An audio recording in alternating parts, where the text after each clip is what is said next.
Have you ever had that recurring dream where you're standing at a checkout counter, your cart is full of things your family desperately needs, but when you go to swipe your card, the screen just blinks, "System offline." You reach into your pocket, and all you find is a handful of paper that everyone in the room suddenly looks at with pity, or worse, with anger. It's a psychological trigger, isn't it? That deep-seated primal fear of being unable to provide, of being locked out of the system you spent your whole life building. But let me ask you the question that has been keeping the world's most powerful billionaires awake this year. If the exit door to the financial system suddenly became a narrow slit, would you be thin enough to squeeze through? Or are you carrying too much paperweight? Today is December 18th, 2025. We are standing on the precipice of a new year, and the air feels different. It feels heavy. If you've been watching the charts, you know that silver has been dancing on the grave of the old financial order, and gold has become the only language the central banks are willing to speak to each other. But the question isn't, what is the price?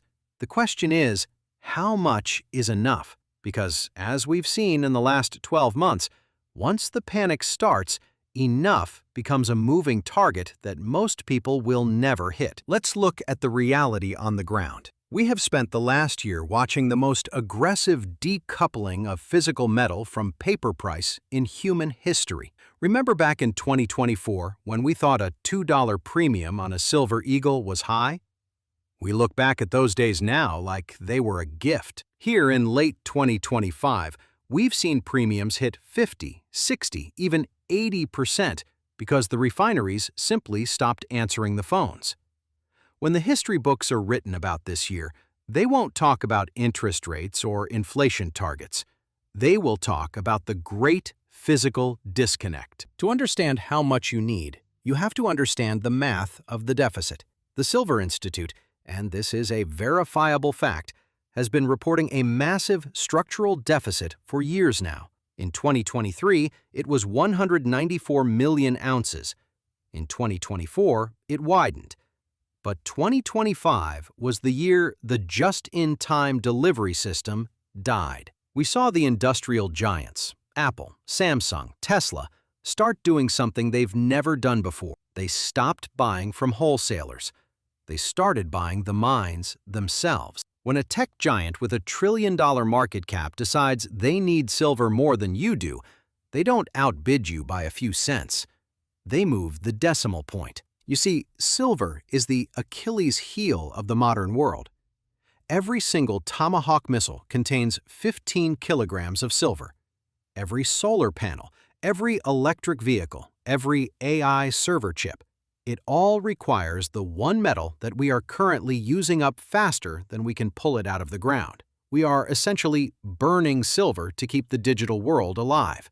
And unlike gold, which is mostly stored in vaults, silver gets consumed. It gets thrown away in cell phones in landfills. It's gone. And yet, for 40 years, the price was suppressed by a mountain of paper contracts on the COMEX. This year, the mountain collapsed. So let's get into the survival math. I want you to think about the rule of three. Historically, in every major currency collapse, from the Weimar Republic in the 1920s to Zimbabwe in the 2000s, there are three stages of need. Stage one is the bridge. This is the metal you need to pay your daily expenses for 3 to 6 months if the banking system goes into a bank holiday. During the 1933 bank holiday in the United States, which lasted 8 days, people who had a few silver coins could still buy bread and milk. Those who had thousands in the bank but nothing in their pocket went hungry. For stage one, the consensus among the old-timers, the guys like Harry who have been running coin shops since the 70s, is that you need at least 100 ounces of fractional silver. We're talking about Roosevelt dimes, Mercury dimes, and Washington quarters. Why? Because you aren't going to buy a gallon of gas with a 1-ounce gold bar. You need change for the apocalypse. In late 2025, we saw something very strange happen with these junk silver coins. They disappeared from the market entirely. Why? Because people realized that a 1964 silver dime is a verifiable unit of value, that cannot be turned off by a central bank digital currency. It has a face value that makes it legal tender, but a metal value that keeps your family fed. If you don't have your bridge silver yet, you are playing a very dangerous game with 2026. Stage 2 is the protector. This is about maintaining your lifestyle and protecting your home. This is where the 100-ounce bars and the 1-ounce gold coins come in. This isn't for buying bread. This is for paying your property taxes when the government decides to triple them because their paper revenue has vanished. This is for making sure that when the Great Reset, or whatever they're calling it this week, happens, you have a seat at the table. There is a little-known fact from the 1980s silver spike. When the Hunt brothers were trying to corner the market, the price of silver went to $50. In $1980, that was an astronomical amount. But do you know what the most valuable thing was during that time? It wasn't the silver itself. It was the liquidity it provided. People were able to pay off their entire mortgages with a few tubes of silver eagles.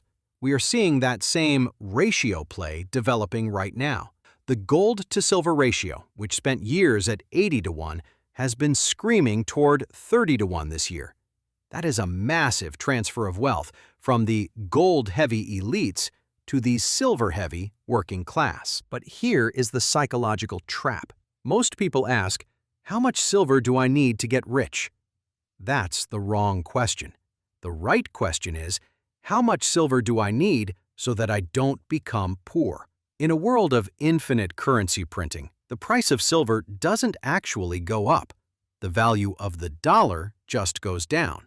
If silver hits $100 an ounce in the first quarter of 2026, as many are predicting, it won't be because silver got better. It will be because the dollar got worse. Let's talk about some of the unusual facts we've seen in 2025 that the mainstream news won't touch. Did you know that for the first time in history, the Shanghai Gold Exchange has been trading silver at a 6 to 10% premium over the London and New York markets for almost the entire year? This is called arbitrage. The physical metal is flowing from the west to the east. It's leaving the vaults of London and New York and heading into the private hoards of the BRICS nations. They are emptying our cupboards, and they're doing it using our own paper prices. This is a silent vacuuming of the West's remaining wealth. Another fact: the U.S. Mint. Throughout 2025, the U.S. Mint has repeatedly issued allocation statements.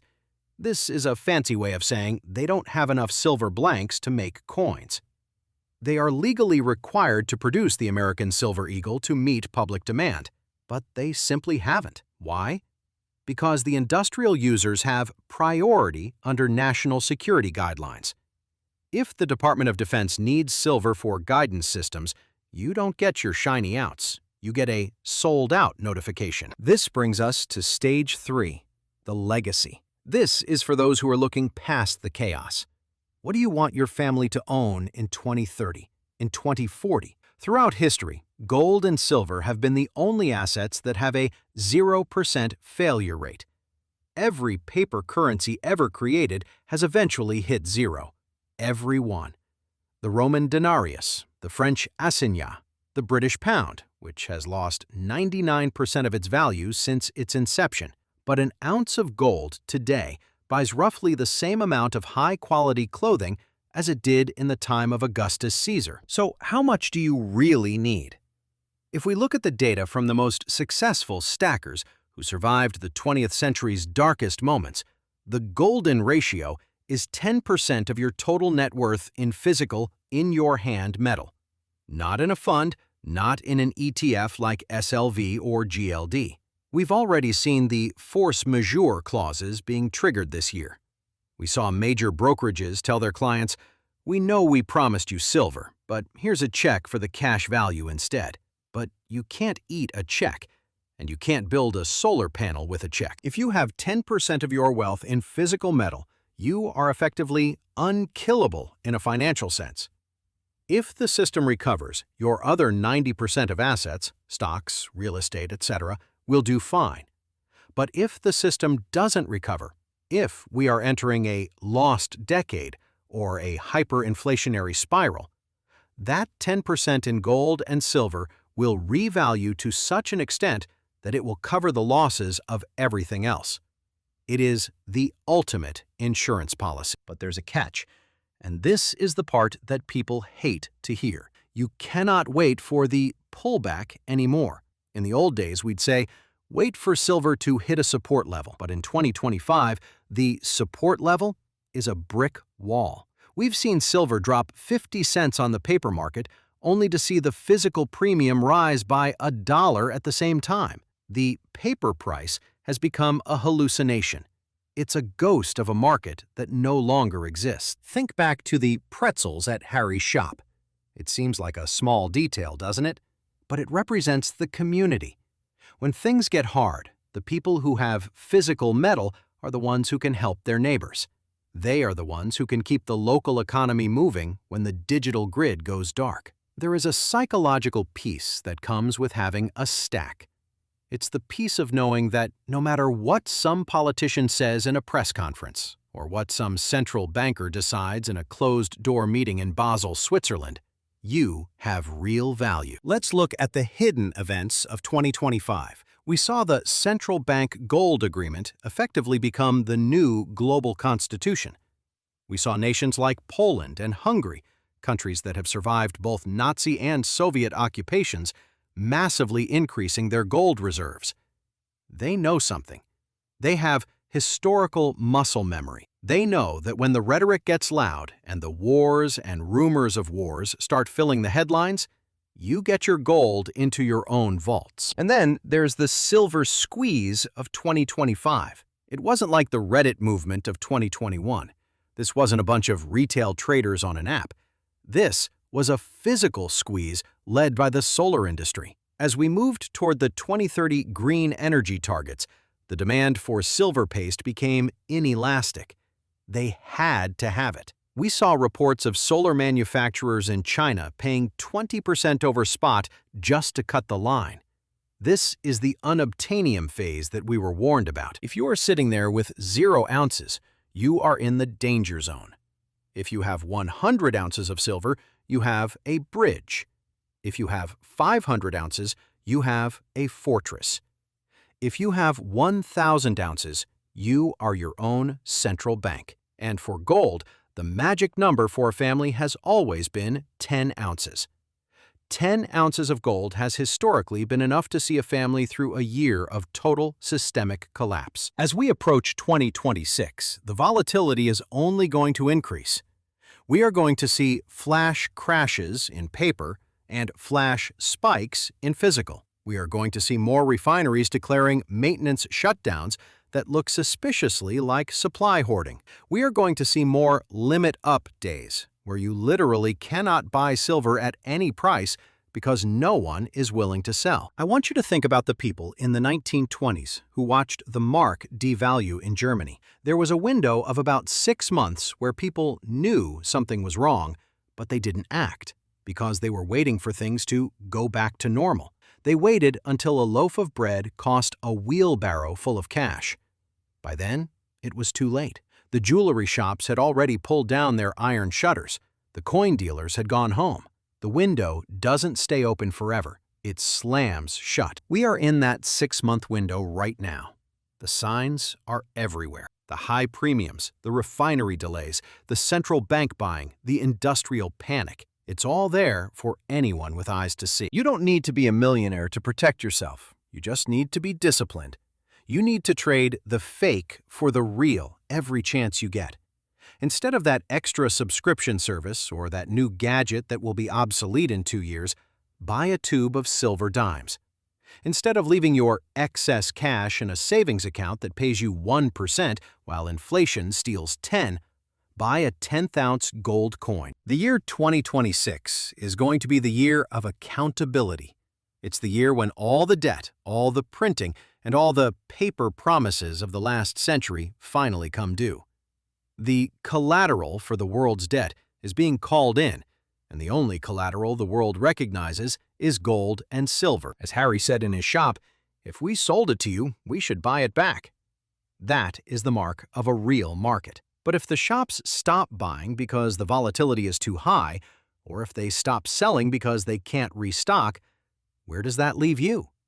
It leaves you with whatever you had the foresight to put under your own floorboards. We are witnessing the greatest wealth transfer in human history. It isn't a transfer from the poor to the rich, it's a transfer from the uninformed to the informed. It's a transfer from the digital to the analog. It's a transfer from those who trust the system to those who trust the earth. So what is your number? Is it 100 ounces? Is it 1,000? Whatever it is, look at your stack tonight and ask yourself, if the world stayed like this for 5 years, would I be okay? If the answer is no, then you know what you have to do. The pretzels are delicious, the cookies are great, and the community is strong. But at the end of the day, you are the captain of your own ship. Don't let 2026 hit while your lifeboats are still being built. Get them in the water now. This has been a look at the reality of the 2025 metals market. We aren't talking about investing here. We are talking about possession. We are talking about the difference between a promise and a fact. Gold and silver are the only financial facts that have stood the test of 5,000 years. As we close out this year, remember the fever dream Harry described, the price going up while he lay in bed, unable to participate. That is how the rest of the world is going to feel in 2026. They are going to watch the wealth of nations move into the hands of the few who were crazy enough to buy silver when it was expensive at $30, $40, or $60. But when silver is $150, $60 will look like the bargain of a lifetime. The machine is broken. The supply chain has snapped. The refineries are quiet. But your stack is real. It's heavy, it's shiny, and it's yours. Keep stacking, keep watching the ratios, and most importantly, keep your head clear. The noise is going to get louder. The force majeure headlines are going to get scarier, and the experts on TV are going to tell you that you're wrong. But the weight of the metal in your hand tells a different story. It tells the story of truth. If you found this analysis helpful, if you want to stay ahead of the unobtainium curve as we head into what looks to be a historic 2026, there is one thing you need to do. Subscribe to this channel right now. We are monitoring the refineries, the COMEX inventories, and the dark alley physical prices every single day. Don't let the ghost price on the screen fool you.